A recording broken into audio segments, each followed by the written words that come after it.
লাশ ভেসে ভেসে এখান থেকে সেখানে বিভিন্ন জায়গায় গিয়ে লাশ সুন্দর করে পাড়ি জমাচ্ছে এবং কার লাশ কিভাবে মৃত্যুবরণ করেছে এগুলো কিচ্ছু বোঝা যাচ্ছে না। কেউ ভেলায় ভাসিয়ে দিয়েছে লাশটাকে, আবার কেউ এমনি এমনি লাশটা ভাসিয়ে যাচ্ছে। সেখান থেকে উঠানোর পর দেখা যাচ্ছে লাশটা অর্ধগলিত, কয়েকদিন পানিতে থাকার পর অর্ধগলিত লাশটা মানুষরা তাড়াতাড়ি করে শুকনা জায়গায় নিয়ে এসে তাদেরকে কবরস্থ করতেছে। এমন একটি অবস্থা, অসহায় তো ফিল করছে মানুষ যে লাশকে দাফন করার মতো পরিবেশ পর্যন্ত তারা পাচ্ছে না, এবং সেগুলো নিজের কষ্টে কয়দিন লাশকে নিজের হেফাজতে রাখবে, ভাসিয়ে দিচ্ছে। এই ভাসিয়ে দিয়ে তারা তাদের হৃদয়ের সবটুকু কষ্ট আল্লাহর কাছে বলছে, আল্লাহ মৃত্যুবরণ করার পর এমন কষ্ট যে লাশ দাফনের পর্যন্ত জায়গা নেই। আরেকটা নিউজ দেখলাম, ভেলায় ভাসিয়ে দিয়ে চিঠির চিরকুট লিখেছে, চিরকুটের ভিতরে লেখা যে এই লাশ যেখানে গিয়ে পৌঁছাবে যদি একটু শুকনো জায়গা থাকে দয়া করে লাশটাকে দাফন করবেন। কত অসহায়ত্ব ফিল করলে এমন অবস্থা হয়। আল্লাহর কাছে দোয়া করছি, আল্লাহ এমন বিপদ কারো না দেখ। এই বিপদ আপদে সব সময় বান্দা একজনের কাছে সাহায্য চাবে। আওয়াজ তুলে বলেন তিনি কে? ধৈর্য ধারণ করতে হবে। আল্লাহ রাব্বুল আলামিন কোরআনে কারীমে এই বিপদ আপদের কথা বোঝাতে গিয়ে আল্লাহ রাব্বুল আলামিন বান্দার উপরে কোরআন শরীফের আয়াত নাজিল করেছেন। বান্দা শোনো, এইরকম বিপদে যখন তোমরা পড়বে, তোমরা তখন পড়বে ক্বালু ইন্না লিল্লাহি ওয়া ইন্না ইলাইহি রাজিউন। জোরে কোন আল্লাহু আকবার। বান্দা বিপদে পড়ে ইন্না লিল্লাহি ওয়া ইন্না ইলাইহি রাজিউন পড়বে। যখন বান্দা আল্লাহর কাছে এই দোয়াটুকু করবেন, আল্লাহ রাব্বুল আলামিন আপন কুদরতে বান্দার বিপদগুলো দূর করে দিয়া আল্লাহ রাব্বুল আলামিন বান্দাকে রব্বুল আলামিন হেফাজত করে বান্দার বিপদ মুক্ত করবেন। জোরে কোন সুবহানাল্লাহ। এইরকম বিপদ মানুষের যেন না আসে।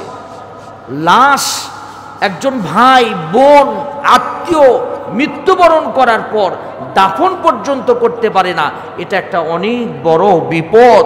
আল্লাহ রাব্বুল আলামিনের কাছে দোয়া করছি, আল্লাহ পাক আমাদের ভাই যারা বন্যা কবলিত এলাকায়, বন্যায় যারা জীবনের মানব কষ্টে জীবনযাপন করছে, আল্লাহ পাক তাদের এই কষ্ট দূর করে দিয়ে আল্লাহ সুদিন ফিরিয়ে দিন। সবাই বলেন আমিন। আমাদের দোয়া ছাড়া কোনো বুদ্ধি নাই। আজকে সেই সংক্রান্ত বিষয় আজকে আলোচনা করব।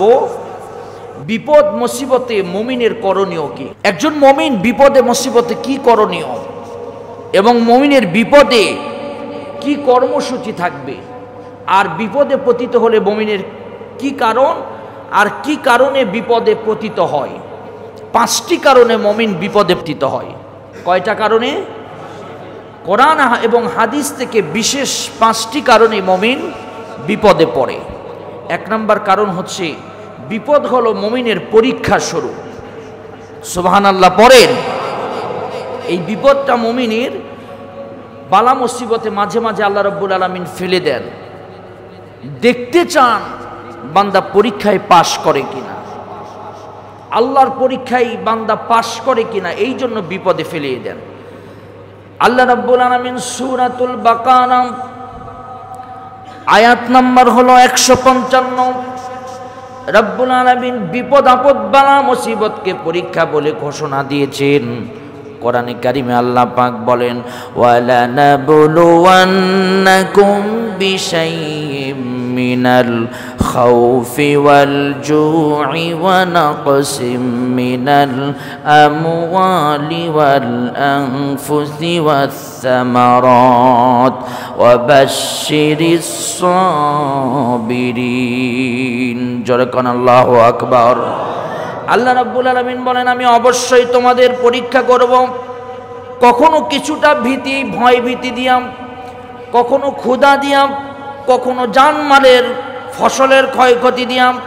আর সুসংবাদ তাদের জন্য যারা এই বিপদ আপদে ধৈর্য ধারণ করবে আল্লাহ রব্বুল আলামিন তাদেরকে আল্লাহ পাক তাদেরকে রক্ষা করে আল্লাহ পাক সুদিন ফিরায়া দিবেন। জোরে কোন সুবহানাল্লাহ।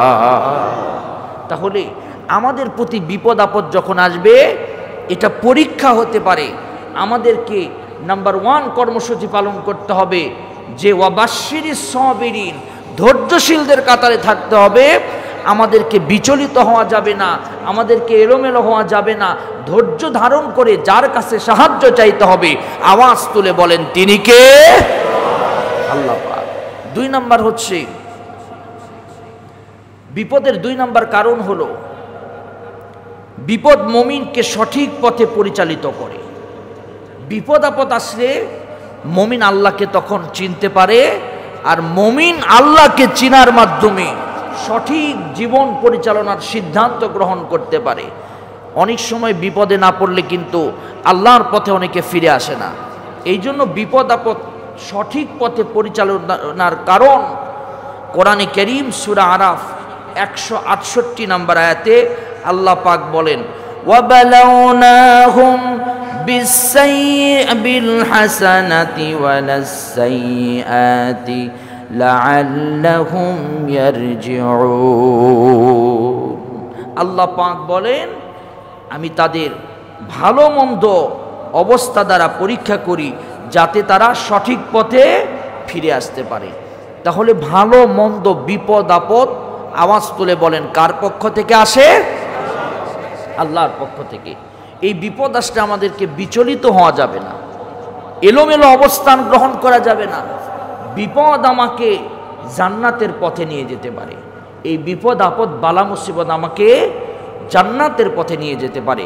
আল্লাহ পাক ধৈর্য ধারণ করার তৌফিক আল্লাহ দান করুন। জোরে কোন আল্লাহুম্মা আমিন।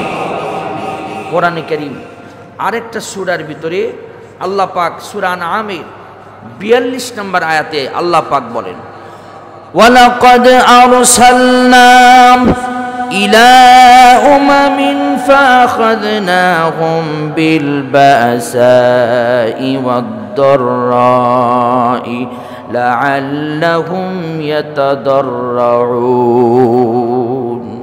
আল্লাহ পাক বলেন বান্দা শোনো, আমি তোমাদের পূর্বে আমি অনেক জাতির কাছে রাসূল প্রেরণ করেছি, এবং কিন্তু তাদের অবাধ্যতার কারণে অভাব অনটন দুঃখ ক্লেশ দিয়ে আমি আল্লাহ পাকড়াও করেছিলাম যাতে তারা বিনয়ী হয়। কিন্তু অনেক জাতি বিনয়ী হয়েছে, অনেক জাতি বিনয়ী হয় নাই। তার একটা জাতি হচ্ছে বনি ইসরাইল। হযরতে লূত আলাইহিস সালাতু ওয়াস সালামের উত্তরসূরি, হযরতে মূসা আলাইহিস সালামের উত্তরসূরি বনি ইসরাইল, এরা সেই সময় এই যে বিপদ আপদ এসেছিল তাদেরকে সতর্ক করার জন্য তারা কিন্তু এই সতর্ক হয় নাই, যার কারণে আল্লাহ পাক ধ্বংস করে দিয়েছে। যারা সতর্ক হয়েছে আল্লাহ রাব্বুল আলামিন তাদেরকে বিজয় দান করেছে। জোরে বলেন সুবহানাল্লাহ। কোরআনে কারীমে আল্লাহ পাক আরো বলেন, লাউলা ইয়ারাউনা আন্নাহুম ইফতানুনা ফি কুল্লি আমিন মাররাতান আও মাররাতাইন সুম্মা লা ইয়াতুবুনা ওয়া লাহুম ইয়াযাক্কারুন। আল্লাহ বলেন শোনো, তারা কি দেখে না যে প্রতি বছর তাদেরকে 2-1 বার করে আমি বিপদ দেই, 1-2 বার করে পরীক্ষায় বিপদে ফেলি, তারপরেও তারা তওবা করে না, অনেকেই শিক্ষা গ্রহণ করে না। এই তো বন্যা থেকে আমাদেরকে শিক্ষা নেওয়া দরকার, এই বন্যা থেকে শিক্ষা নেওয়া দরকার। কোটিপতি পর্যন্ত অসহায় হয়েছে, কত মানুষ তার জীবনের অর্জিত সম্পদ দিয়ে ঘর বাড়ি করেছে, সেই ঘর বাড়ি আজকে ডুবে পানির ভিতরে চলে গিয়েছে। কত মানুষ আরেকজনের কাছে হাত পাততেছে, ফোনের নেটওয়ার্ক পর্যন্ত নাই, ঘরের ভিতরে পানির ভিতরে বন্দী হয়েছে, আরেক ভাই গিয়ে সহযোগিতা করছে, কোনোদিন কল্পনা পর্যন্ত করেনি। এগুলো থেকে আমাদেরকে শিক্ষা নেওয়া দরকার। বছরে 2-1 বার করে ভূমিকম্প দেন আল্লাহ, সিডর দেন, আইলা দেন, আমফান দেন। এই কারণে দেন যে বান্দা তুমি শিক্ষা গ্রহণ করি আল্লাহর প্রিয় বান্দা হিসাবে তওবা করো, শিক্ষা নাও, এবং তওবার বিনিময়ে আমি আল্লাহ তোমাদেরকে ক্ষমা করে তোমাদের বিপদ দূর করে আমি আল্লাহ তোমাদেরকে সুপথ দান করব। জোরে বলেন সুবহানাল্লাহ। কিন্তু তো আমরা অনেকে তওবা করি, আবার অনেকে তওবা করি না। 3 নাম্বার কারণ হচ্ছে বিপদের 3 নাম্বার কারণ, বিপদ মুমিনের মর্যাদা বৃদ্ধি করে। একটু জোরে বলেন সুবহানাল্লাহ। বিপদে পড়লে আমাদের মুখ কালা হয়ে যায়, আমরা খুব রাগ করি, কিন্তু না, রাগ করা যাবে না। বিপদে পড়লে আল্লাহ পাক মুমিনের মর্যাদা বৃদ্ধি করে দেয়। এই বিপদে যদি আপনি ধৈর্য ধারণ করতে পারেন, ইন্না লিল্লাহি ওয়া ইন্না ইলাইহি রাজিউন, এই কথা বলে যদি আল্লাহর উপর তাওয়াক্কুল করতে থাকেন, ধৈর্য ধারণ করতে থাকেন, আল্লাহ পাক আপনার মর্যাদা বৃদ্ধি করে দিবেন। আমি বলি নাই, রাসূল করিম সাল্লাল্লাহু আলাইহি ওয়াসাল্লাম সুনান ইবনে মাজার 4023 নম্বর হাদিসে আল্লাহর নবী বলেন, কুলতু ইয়া রাসূলুল্লাহ, সাহাবীরা জিজ্ঞাসা করলো, কুলতু ইয়া রাসূলুল্লাহ আইয়িন নাসি আশাদ্দুল বালা, মানুষের ভিতরে কোন মানুষের সবচাইতে কঠিন পরীক্ষা হয়? রাসূল করিম সাল্লাল্লাহু আলাইহি ওয়াসাল্লাম বললেন, ক্বালা আল আম্বিয়াউ, প্রথম নাম্বার হচ্ছে নবীদের উপরে, তারপরে সুম্মাল আমসাল ফাল আমসাল, তারপরে তার পরের জাতি, তারপরে তার পরের জাতি, তারপরে তার পরের জাতি। এর মানে বোঝা যায় আমাদের উপরও বিপদ আপদ আসবে, আসার পর সুম্মাল আমসাল বলে আল্লাহ পরবর্তী জাতিকে বুঝাইছেন রাসূল। এর দ্বারাই বোঝা যায় যে আমাদের উপরে বিপদ আপদ আসবে, আর বিপদ আপদে যারা ধৈর্য ধারণ করবে আল্লাহ পাক তাদেরকে মুমিন হিসাবে পরিগণিত করে সম্মান বৃদ্ধি করে দিবেন। জোরে বলেন সুবহানাল্লাহ। কথা কি বুঝতে পেরেছেন? 4 নাম্বার হচ্ছে বিপদ মুমিনের পাপ মোচন করে। আমাদের গুনাহ আছে না নাই? কত বেশি গুনাহ করেছি আমরা নিজেরাও জানি না। রাতের বেলা, দিনের বেলা, জেনে বুঝে না জেনে অনেক গুনাহ করেছি। এই গুনাহগুলোকে মোচন করে দেওয়ার জন্য আল্লাহ রাব্বুল আলামিন বিপদ আপদ দেন। এবং রাসূল করিম সাল্লাল্লাহু আলাইহি সাল্লাম 5645 নম্বর বুখারীর বর্ণনায় আল্লাহ নবী বলেন, মা মিন মাসিবাতিন তাসিবুল মুসলিম ইল্লা কাফাল্লাহু বিহা আনহু। আল্লাহর নবী বলেন, যে কোনো বিপদ যা মুসলমানকে আঘাত করে, যে বিপদ মুসলমানকে আঘাত করে, কষ্ট দেয়, আল্লাহ তাআলা এর মাধ্যমে বান্দার জীবনের গুনাহ আল্লাহ মোচন করে দেন। আল্লাহ রাব্বুল আলামিন বান্দাকে গুনাহ মোচন করে পবিত্র বানায় দেন। জোরে বলেন সুবহানাল্লাহ। তাহলে বিপদ আসলেই বুঝতে হবে আমার গুনাহ মাফ করার জন্য আল্লাহ পাক বিপদ দিয়েছে। এমনকি সেটা একটি কাটার খোঁচাও যদি হয়, একটা কাটার খোঁচাও যদি লাগে, কিংবা একটা ইটের আঘাতও যদি লাগে, তাহলে বুঝবেন আল্লাহ রাব্বুল আলামিন আপনার বিপদ মুক্ত করে আপনাকে গুনাহ মুক্ত করে দিতে চাওয়ার জন্য আল্লাহ পাক এই বিপদটুকু আপনাকে দিয়েছেন। তাহলে যার যত বড় বিপদ আসবে বুঝতে হবে তাকে আল্লাহ তত বেশি গুনাহ মাফ করে দিবেন। আসতে বললেন সুবহানাল্লাহ, জোরে বলেন সুবহানাল্লাহ। কারণ গুনাহ মাফ করে আল্লাহর কাছে প্রিয় হওয়া এটি মুমিনের একটি অন্যতম লক্ষণ। 5 নাম্বার হচ্ছে বড় পাপের শাস্তি হতে পারে। বিপদ আপদ আমার জীবনের বড় কোনো গুনাহ কিংবা পাপের শাস্তি হতে পারে। জীবনের বড় কোনো গুনাহ করেছি, বড় কোনো অপরাধ করেছি, এই অপরাধের শাস্তি হতে পারে। কারণ আল্লাহ পাক কোরআনে কারীমের ভিতরে আল্লাহ রাব্বুল আলামিন বলেন, ওয়ামা আসাবাতকুম মিন মাসিবাতিন ফাবিমা কাসাবাত আইদিকুম ওয়া ইয়াফু আনিল কাসীর। আল্লাহ পাক বলেন, তোমাদের যে বিপদ দেখা দেয় তোমাদের ভিতরে, তা তোমাদের হাতের নিজের কামাই, তোমরা যা করেছো তার নিজের কামাই তোমার এটা। আর তিনি তোমাদেরকে অনেক কিছু অপরাধ তোমাদের এর মাধ্যমে ক্ষমা করে দেন। হতে পারে আমার জীবনের বড় একটা অপরাধের এই বিপদ আপদ কারণ। এই জন্য বিপদ আপদ আসার এই 5টি কারণ। এখন যদি বড় কোনো গুনাহ করে থাকেন তওবা করুন, পাপ করলে বিপদ আসবে, ধৈর্য ধারণ করুন। আল্লাহ রাব্বুল আলামিন আপনার মর্যাদা বৃদ্ধি করে দিবেন, এই সমাজের নেতা বানিয়ে দিবেন, আল্লাহ পাক আপনাকে সম্পদের মালিক বানিয়ে দিবেন। তার আগে বিপদ দিয়ে রাব্বুল আলামিন আপনাকে টেস্ট করতেছে, পরীক্ষা করতেছে। এই জন্য ধৈর্য ধারণ করতে হবে। হযরত ইউসুফ আলাইহিস সালাতু ওয়াস সালাম, আপনারা নাম শুনেছেন। হযরত ইউসুফ আলাইহিস সালাতু ওয়াস সালামকে 11 ভাই কূপের ভিতরে ফেলে দিয়েছিলেন। বিশাল লম্বা ইতিহাস, কোরআনে কারিমে যাকে আহসানুল কাসাস বলা হয়, বিখ্যাত ঘটনা বলা হয়।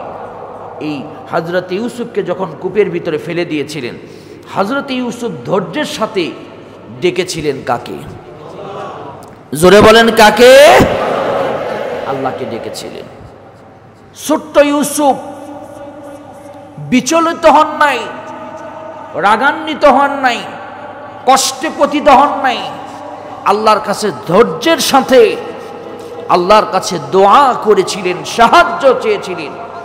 যিনি হযরত ইউসুফকে সাহায্য করে কূপ থেকে উঠিয়ে নিয়ে আল্লাহ রাব্বুল আলামিন রাষ্ট্রপ্রধানের কাতারে, মন্ত্রীর কাতারে বসিয়ে দিয়েছিলেন, তিনি কে?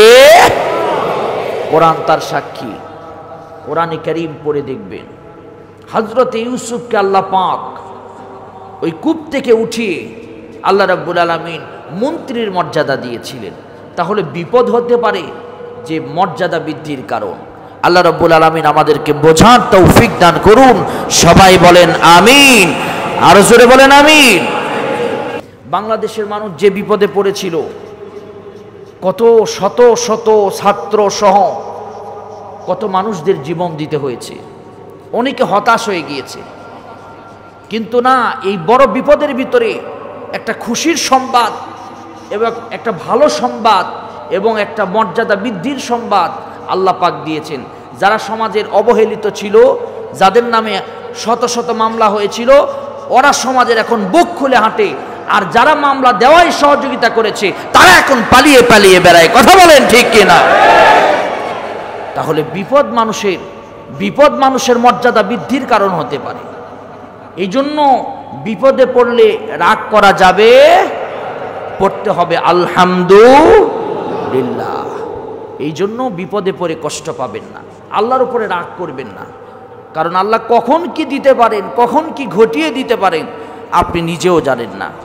একটা বিষয় আপনাদের মাঝে না বললেই নয়, সেটি হচ্ছে এই ছাত্ররা আন্দোলন করতে গিয়ে ঢাকা বিশ্ববিদ্যালয় থেকে ছাত্রদেরকে গুলি করে হত্যা করা হয়েছে এবং অসংখ্য ছাত্রদেরকে ঢাকা বিশ্ববিদ্যালয়ের হল ছাড়া করা হয়েছিল এবং অসংখ্য ভালো ছাত্রদেরকে, নামাজি ছাত্রদেরকে বিভিন্নভাবে হেনস্থ করেছিল।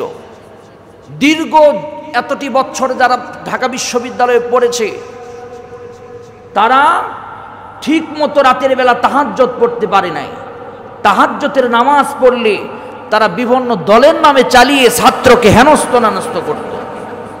এমনও ছাত্র গোপনে গোপনে ইশারা ইঙ্গিতে তাহাজ্জুদের নামাজ পড়েছে, এমনও ছাত্রের নজির ঘটনা আছে। হলের ভিতরে ইসলামী সুন্নাহকে অনুসরণ করতে পারেনি, কিন্তু আল্লাহ পাক এখন সুদিন দিয়েছেন। ঢাকা বিশ্ববিদ্যালয়ের নব নিযুক্ত উপাচার্য ডক্টর নিয়াজ আহমেদ খান, উনি ঢাকা বিশ্ববিদ্যালয়ের উপাচার্য নিয়োগ হওয়ার পর উনি তার ছাত্রদেরকে নিয়ে তার ইমামতিতে ঢাকা বিশ্ববিদ্যালয় কেন্দ্রীয় মসজিদে নামাজ আদায় করেছে। জোরে বলেন সুবহানাল্লাহ। এমন শিক্ষক, এমন শিক্ষার্থী, এমন মুসল্লি তো ঢাকা বিশ্ববিদ্যালয়ে প্রয়োজন ছিল। এটা জাতি শুধু চোখ নয়, অন্তরের আশা ছিল জাতি। চোখ দিয়ে দেখা নয় যে ঢাকা বিশ্ববিদ্যালয়ে উপাচার্য যে হবে সে ইসলাম বিদ্বেষী হবে না, সে নামাজ আদায় করেছে তার ইমামতিতে। এমনটি তো হওয়া প্রয়োজন, কারণ 91% মুসলিম দেশে যে রাষ্ট্রের প্রধান হবে সেও নামাজ পড়ানোর যোগ্যতা রাখবে, যে বিশ্ববিদ্যালয়ের উপাচার্য হবে সে নামাজ পড়ানোর যোগ্যতা রাখবে। এমনটি দেখার জন্য অনেকে দোয়া করেছিল। জোরে বলেন আলহামদুলিল্লাহ। শুধু তাই নয়, কে এই নিয়াজ আহমেদ খান, এটা নিয়ে অনেকের ভিতরে এখন গুঞ্জন শুরু হয়েছে।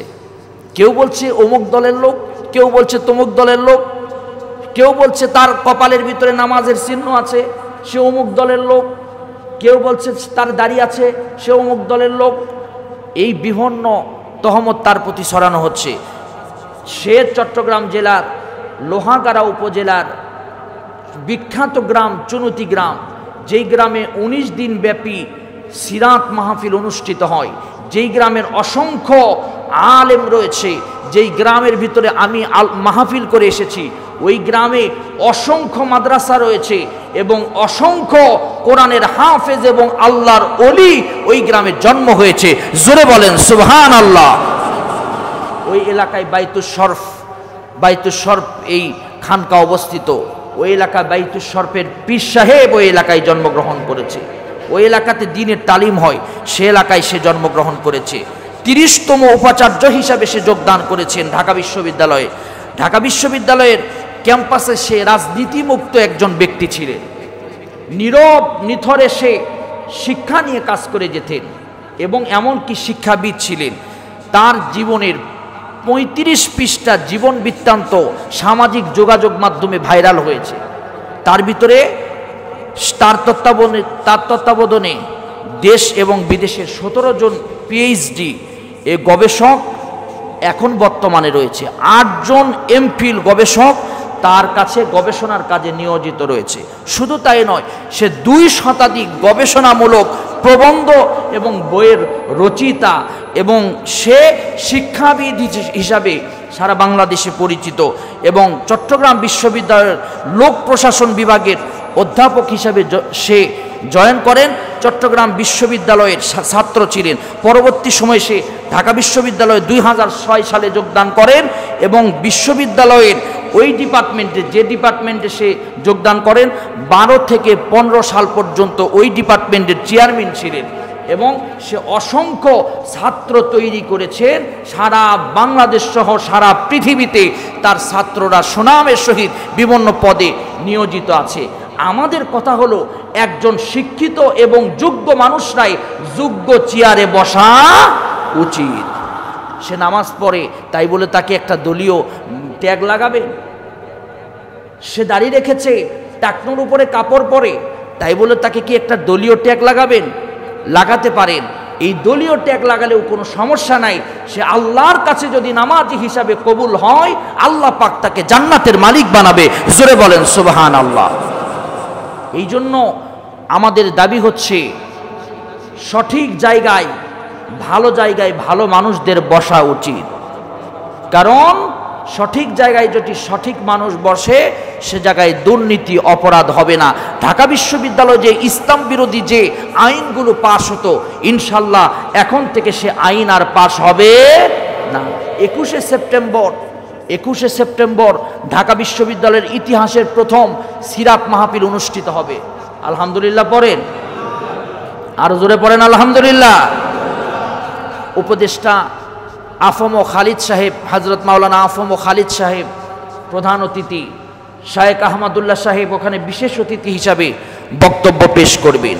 আমাদের দাবি হচ্ছে, ভালো মানুষরা, ইসলামিক মাইন্ডের মানুষরা বসে এই বিশ্ববিদ্যালয়ের আনইসলামিক কালচারগুলোকে পরিবর্তন করে দিয়ে ইসলামিক কালচার তৈরি করবে এবং এই 91% মুসলিম প্রত্যুষিত দেশে ইসলামের বিরুদ্ধে কোনো আইন পাশ হলে আমরা মানব না। আল্লাহ রাব্বুল আলামিন এই সুন্দর ভালো পদে ভালো মানুষকে বসার তৌফিক দান করুন। সবাই বলেন আমিন, আরো জোরে বলেন আমিন।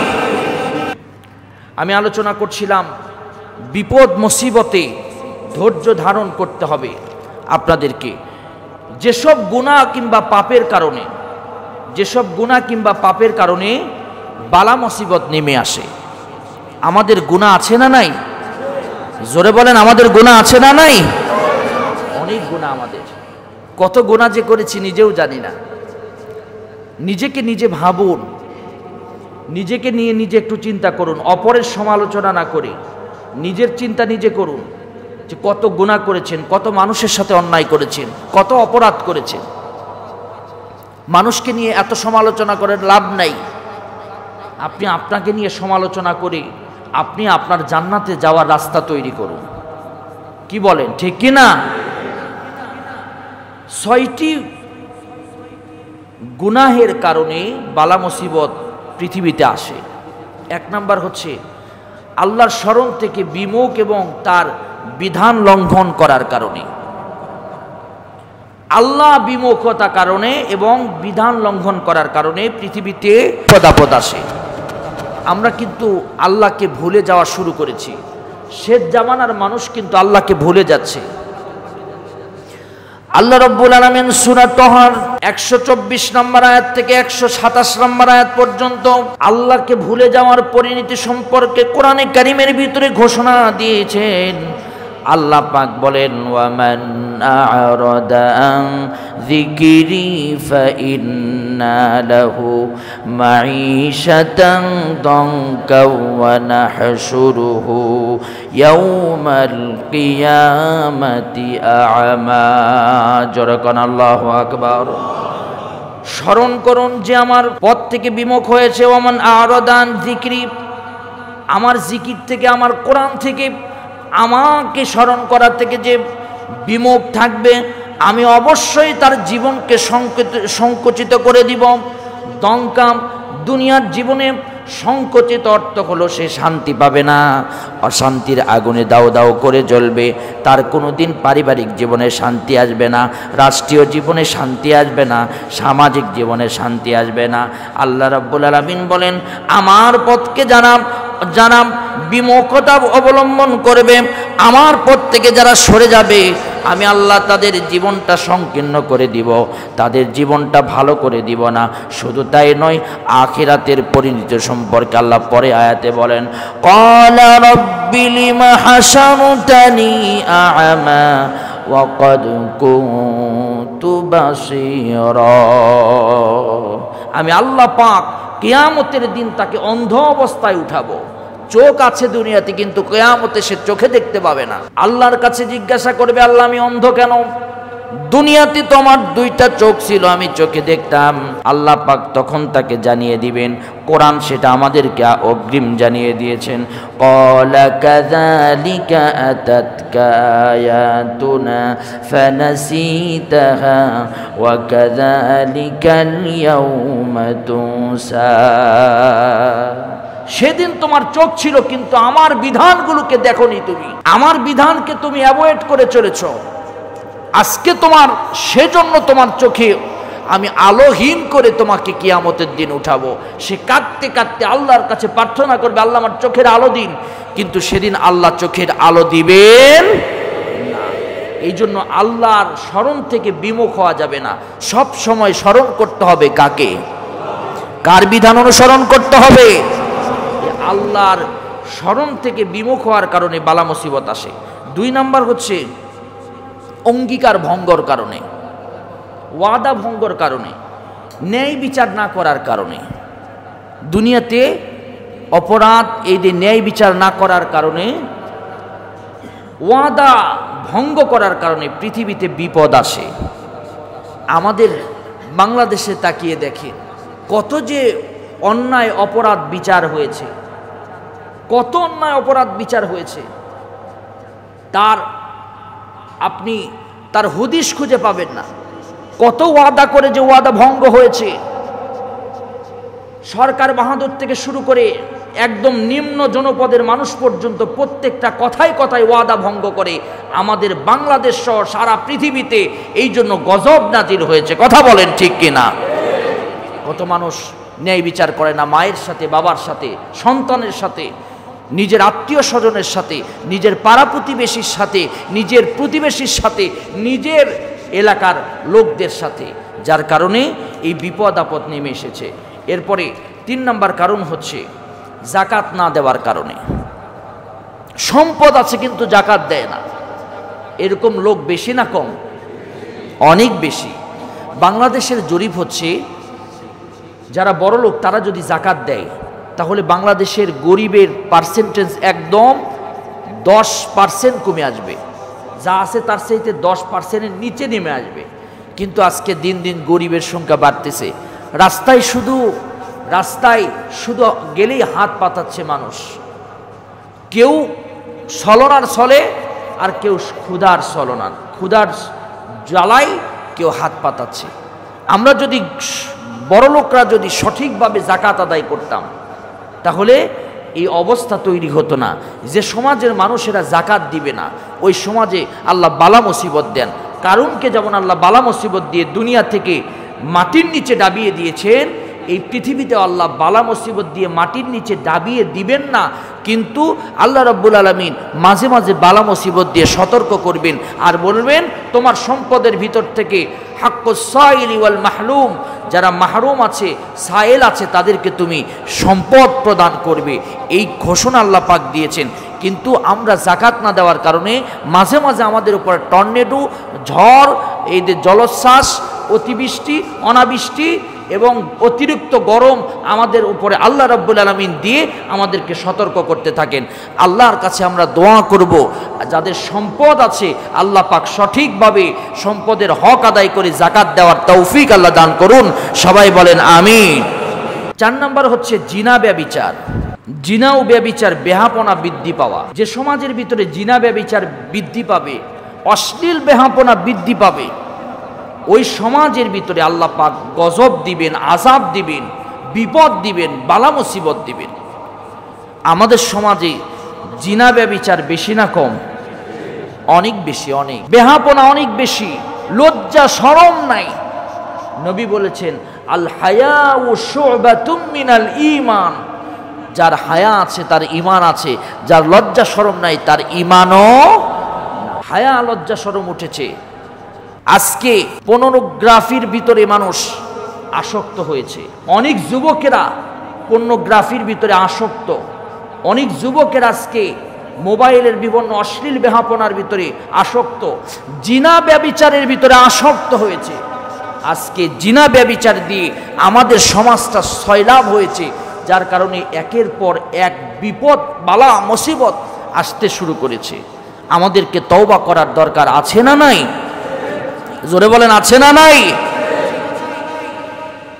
বাংলাদেশ টেলিযোগাযোগ নিয়ন্ত্রক কমিশন বিটিআইসি এর নির্দেশনা কার্যকর করছে। আগামী 1 সেপ্টেম্বর 2024 থেকে সকল পর্নোগ্রাফি সাইট বন্ধ থাকবে সবাই বলেন আলহামদুলিল্লাহ পড়েন সবাই। এই যে হাজার হাজার যুবকেরা যে পর্নোগ্রাফিতে এই সাইটে আসক্ত হয়েছে, এই সাইটটা বন্ধের ঘোষণা দিয়েছে। আলহামদুলিল্লাহ বাংলাদেশের হাইকোর্টের নির্দেশনায় সরকার এই সিদ্ধান্ত নিয়েছে। পরবর্তী 6 মাসের জন্য সকল পর্নোগ্রাফি সাইট বন্ধ থাকবে এবং পরীক্ষামূলক তারা এগুলো অপসারণের জন্য কাজ শুরু করেছে। ইনশাআল্লাহ আমরা দাবি জানাই এই পর্নোগ্রাফি যেন আর কখনো বাংলাদেশের ওয়েবসাইটে না আসে। কথা বলেন ঠিক কি না? এর মাধ্যমে কি জন্য এগুলো বন্ধ হচ্ছে? এগুলো বন্ধের কারণ, এগুলোর কারণে আমাদের যুব সমাজ ধ্বংস হয়ে যাচ্ছে, ধ্বংসের দ্বার প্রান্তে চলে গিয়েছে। অশ্লীল বেহাপনা এই পর্নোগ্রাফিগুলো দেখার কারণে আমার কোমলমতি বাচ্চাদের মাথা নষ্ট হয়েছে। সারাদিন সে মোবাইলে আসক্ত, সারাদিন সে দরজা বন্ধ করে দিয়ে এই পর্নোগ্রাফিগুলো দেখে তাদের জীবনের মূল সময়গুলো তারা নষ্ট করতেছে। কথা বলেন ঠিক কি না? এবং মূলত যুব সমাজের নৈতিক ও মানসিক বিকাশ সুরক্ষার জন্য এই সিদ্ধান্ত গ্রহণ করেছে। আমরা সরকার বাহাদুরকে সেলুট জানাই যে এরকম আরও ভালো ভালো সিদ্ধান্ত গ্রহণ করবেন। বিশেষ করে বাংলাদেশের পাবজি গেম থেকে শুরু করে ধ্বংসাত্মক গেমগুলো বন্ধের দাবি জানাচ্ছি। এবং জুয়া, মোবাইলের যে জুয়া খেলা হয় এই জুয়া বন্ধ, এবং টিকটক নামের যে প্রতিবন্ধীরা যে টিকটকগুলো করে অযথা অশ্লীল বেহাপনা টিকটক ছাড়ে, এগুলো বন্ধের দাবি করতেছি। কথা বলেন ঠিক কি না? কারণ এগুলো হারাম। ঘোষণা দিয়েছেন কে? জোরে বলেন ঘোষণা দিয়েছেন কে? আল্লাহ রাব্বুল আলামিন সূরা লোকমানের 6 নম্বর আয়াতে কারিমায় আল্লাহ রাব্বুল আলামিন বলেন ওয়া মিনান নাসি মান ইয়াশতারি লাহুয়াল হাদিসি লিয়ুদিল্লা আন সাবিলিল্লাহি বিগাইরি ইলমি ওয়া ইয়াত্তাখিযাহা হুজওয়া। আল্লাহ রাব্বুল আলামিন বলেন লাহুয়াল হাদিস দ্বারা সমস্ত তাফসীর কারকেরা বলেছেন অশ্লীল বেহাপনা, প্রেমের সুরসুরানি, মানুষদের চরিত্র নষ্ট করে এমন গান বাজনা, এমন ভিডিও আল্লাহ রাব্বুল আলামিন চিরতরে হারাম করেছেন। এই জন্য মুমিন হিসাবে, মুমিনের সন্তান হিসাবে আমাদের উচিত এগুলোকে পরিহার করা। আর এগুলোকে পরিহার না করলে বালা মুসিবত আমাদের উপরে আসবে। যত জিনা, ব্যভিচার, অশ্লীলতা, বেহাপনা বাড়বে, তত বেশি বান্দার উপরে গজব আসবে, আযাব আসবে, বালা মুসিবত আসবে। এই জন্য জাতির এই ক্লান্তি লগ্নে আমাদের তওবা করা দরকার, আল্লাহ পাকের কাছে তওবা করা দরকার। আল্লাহ রাব্বুল আলামিন আমাদের তওবা যেন কবুল করে, অশ্লীল বেহাপনা থেকে আমার আল্লাহ পাক যেন আমাদেরকে রক্ষা করেন। জোরে বলেন আমিন। এই অশ্লীল বেহাপনার কারণে আজকে মানুষরা এর পাপের প্রায়শ্চিত্ত ভোগ করতেছে। এই জন্য আমরা সমাজ থেকে পরিকল্পনা করব যে অশ্লীল বেহাপনা এই কাজগুলো বন্ধের জন্য আমরা কাজ করব ইনশাআল্লাহ। এরপরে হচ্ছে সুদি লেনদেনের কারণে সমাজে বিপদ আর গজব নাজিল হয়। এই 90% মুসলিমের দেশে, 91% মুসলমানের দেশে আজকে 40% উপরে সুদি লেনদেন বাংলাদেশে। সুদ নয়, বিভিন্ন নামে রূপান্তরিত হয়ে আজকে বাংলাদেশের ভিতরে আজকে কাজ করতেছে। কথা বলেন ঠিক কি না? সুদের সুন্দর সুন্দর নাম হয়েছে, ইন্টারেস্ট, তারপর লভ্যাংশ। সুদ বললে কেমন কেমন যেন লাগে। এই সুদি কারবারের কারণে আজকে আমাদের সমাজে গজব নাজিল হচ্ছে। অধিকাংশ মানুষ কর্জে হাসানা দেয় না, কিন্তু সুদ প্রথা চলে। আমরা তখন বাংলাদেশের প্রত্যন্ত অঞ্চলগুলোতে মাহফিলে যাই, তখন সবাই বলে, হুজুর একটু মেহেরবানি করে মহিলাদের পর্দা আর সুদি কারবারের ব্যাপারে একটু কথা বলবেন। এগুলো ওয়াজ দিয়ে বন্ধ হবে না, সুদি কারবার এগুলো আইন করে বন্ধ করতে হবে। কথা বলেন ঠিক কিনা? এগুলো আইন করে বন্ধ করতে হবে।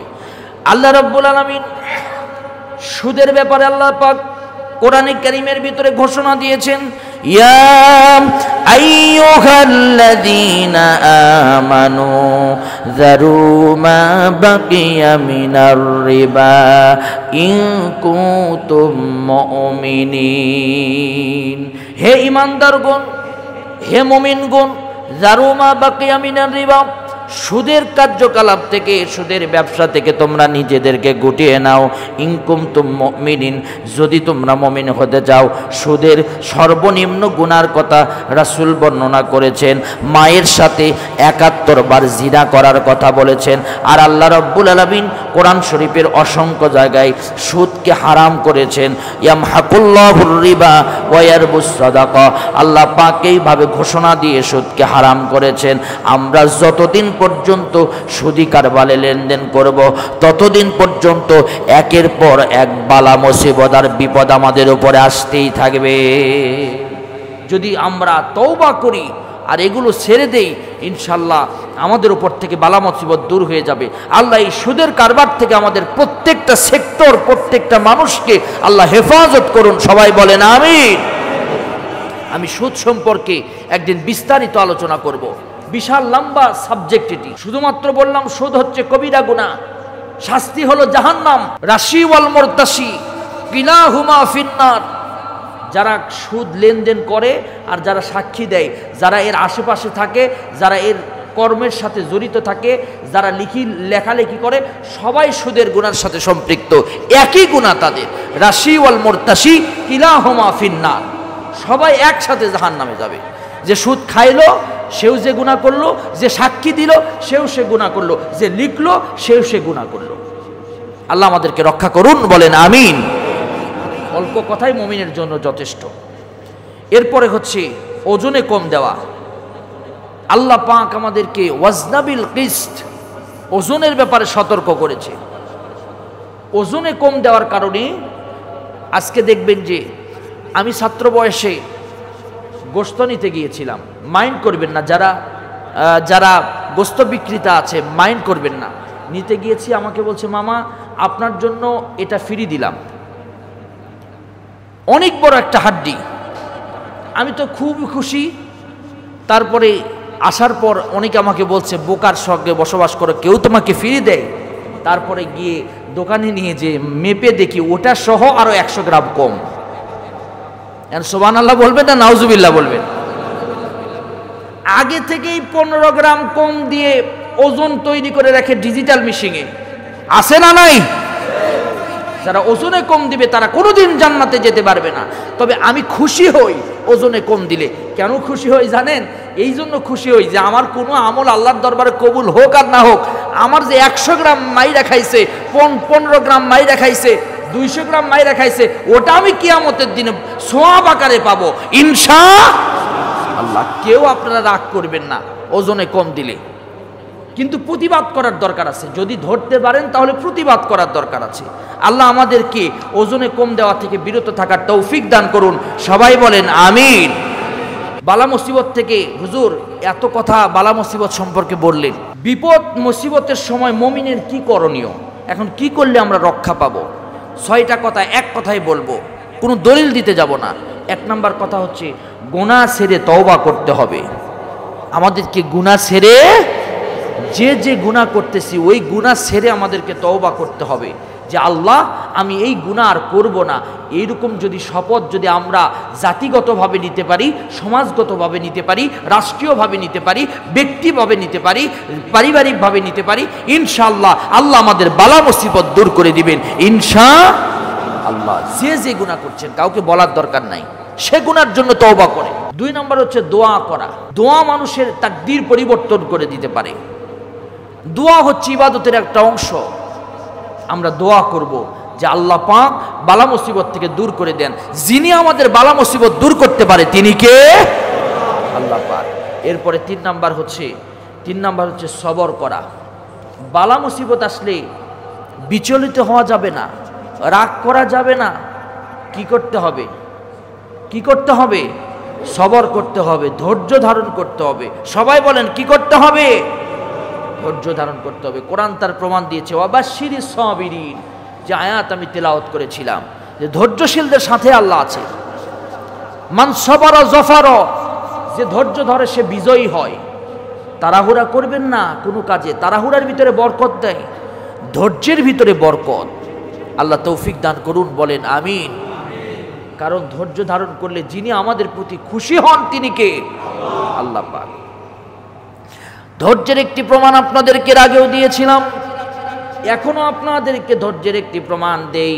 হযরত আইয়ুব আলাইহিস সালাতু ওয়াস সালাম, তার শরীরের ভিতরে পোকা লেগেছিল, এলাকার মানুষ তাকে বের করে দিয়েছিল। একাধিক স্ত্রী ছিল তার, সব স্ত্রীগুলো বিদায় নিয়ে চলে গিয়েছিল, সম্পদ সব কিছু তার নষ্ট হয়ে গিয়েছিল। শরীরের ভিতরে এত পোকা, বিচলিত হন নাই।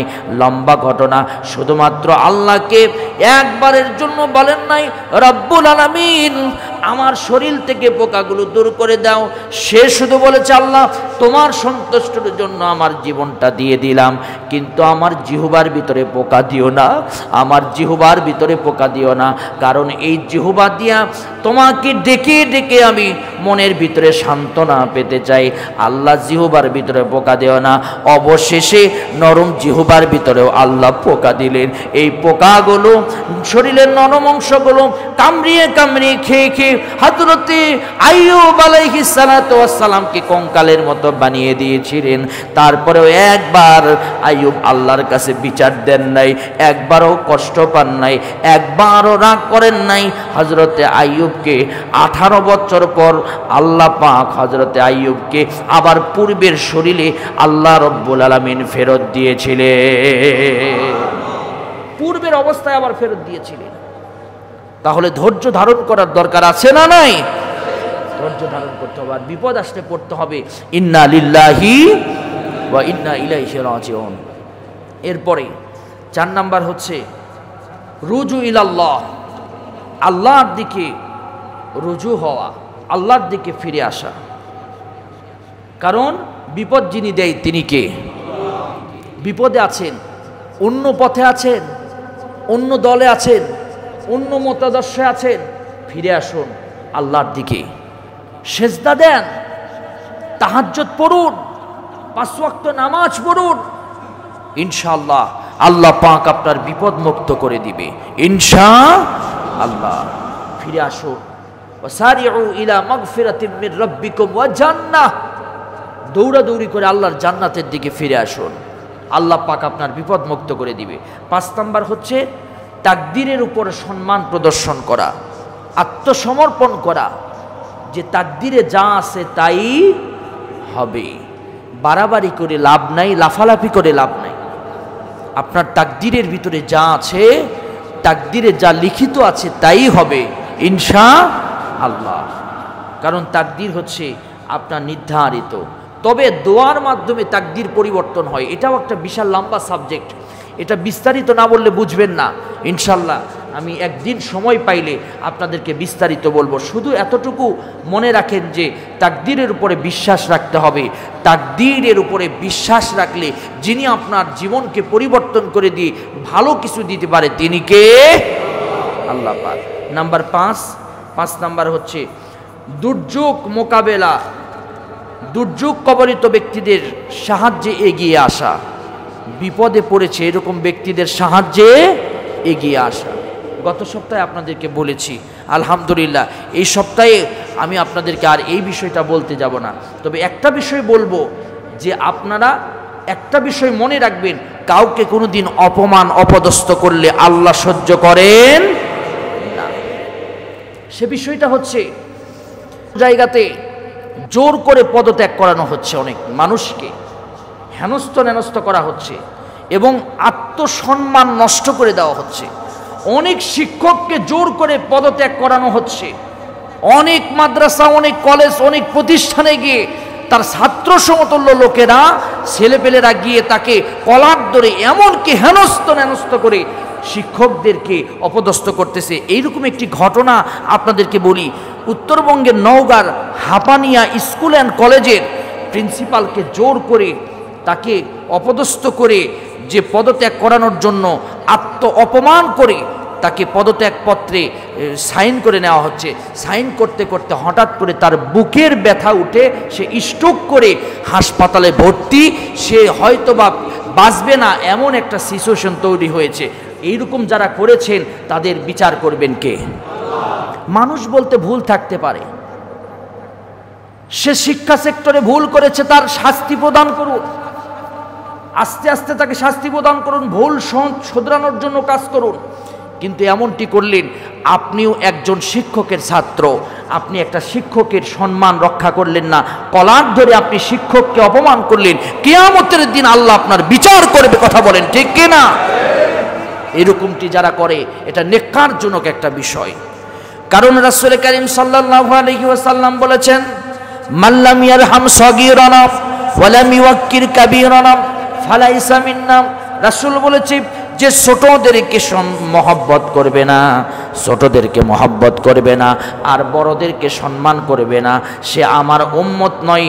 এই জন্য শিক্ষক যারা তাদেরকে সম্মান করতে হবে।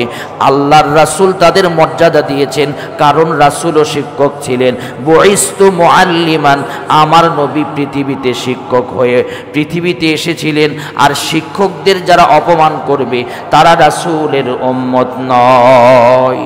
শিক্ষকদের সম্মান করতে হবে, সম্মানিত মানুষদের সম্মান দিতে হবে। আল্লাহ রাব্বুল আলামিন সম্মানিত মানুষদেরকে সম্মান দেওয়ার তৌফিক আল্লাহ আমাদেরকে দান করুন। সবাই বলেন আমিন, আরো জোরে বলেন আমিন।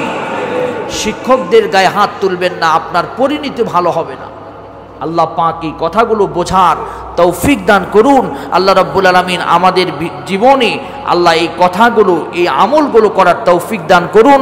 হাযা মা ইনদি ওয়াল ইলমু ইনদাল্লাহ আলাইহি তাওয়াক্কালতু ওয়া ইলাইহি উনীব।